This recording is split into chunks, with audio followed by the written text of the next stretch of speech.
Welcome to English Stories for Listening. Don't forget to like and subscribe if you genuinely want to be fluent in English. My name is Emma, and I have a little story about how I improved my English. It all started when I moved to the United States with my family. I was just 13 years old, and although I had studied English in school, things here were very different. At first I felt nervous, shy, and a little lost. But with time, patience, and some interesting experiences, I learned to speak and understand English much better. And now I want to share that journey with you. One of the first people I met was Sarah. She lived next door, and she was super friendly. On my first day, she saw me sitting on my porch and came over to say hello. "Hi, I'm Sarah. What's your name?" she asked with a big smile. I felt shy, but I answered slowly. "I am Emma." My words were simple, but she didn't mind. She kept talking, asking me what I liked and if I wanted to come over to her house to play with her dog, Max. I said yes, and that was the start of a great friendship. Little did I know that playing with Sarah and Max would become a fun way to improve my English. Every day after school, Sarah and I would meet outside. At first, I would mostly listen to her. I learned so many new words just by paying attention. If she said a word I didn't understand, like adorable, I'd ask, "What does that mean?" She would explain, and I would repeat it until it felt natural. Adorable means very cute, Emma, she said, pointing to Max wagging his tail. "Max is adorable," I repeated, and we both laughed. Another thing that really helped was watching cartoons with Sarah. We both loved a show called The Adventures of Tom and Jerry. Even though there weren't many words in the cartoon, Sarah would talk about the characters and explain the jokes. "Tom is so silly, right?" she'd say, and I would nod, repeating the word silly until it stuck in my head. Little by little, I started using new words in my sentences. One day, Sarah invited me to her birthday party. I was excited but also a bit nervous. What if I say something wrong, I wondered. My mum smiled and said, "Don't worry, Emma. Just have fun and try your best." At the party, I met many of Sarah's friends. They were kind and patient, even when I made mistakes. I remember spilling some juice on the table and quickly saying, "Sorry." Sarah's friend Jake laughed and said, "No big deal, Emma." It happens his words made me feel better, and from then on, I stopped being so afraid of small mistakes. After a few months, my school organized a talent show. Sarah encouraged me to take part. "You love drawing, Emma. Why not join the art competition?" she suggested. At first, I hesitated. I was still working on my English, and I didn't know if I could explain my artwork. But Sarah said, "You can do it.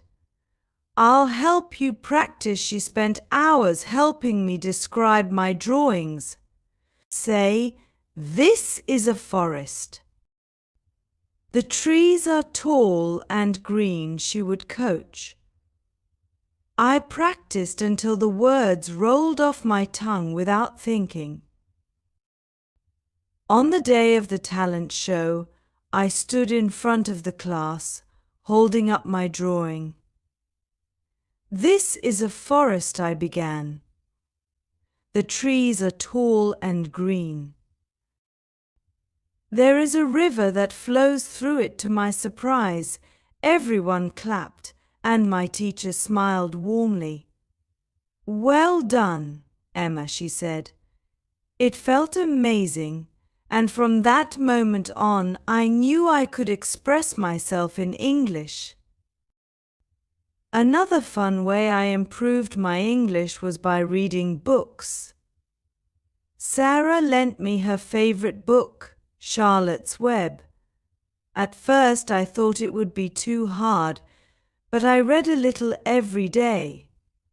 I would underline words I didn't know and ask my teacher or Sarah to explain them. "What does friendship mean?" I asked one day. Sarah smiled and said, "It's what you and I have, Emma." "Friendship means being good friends." I repeated the words slowly, friendship, and it became one of my favorite words. My teacher, Mrs. Johnson, also played a big role in helping me improve. She always encouraged me to speak, even when I wasn't sure if my words were perfect. "Practice makes progress," she said kindly. "Don't worry about being perfect, Emma. Just keep trying." One day, she asked me to read a poem in front of the class. I was nervous, but she stood by my side, smiling. "You've got this," she whispered. I took a deep breath and read the poem aloud.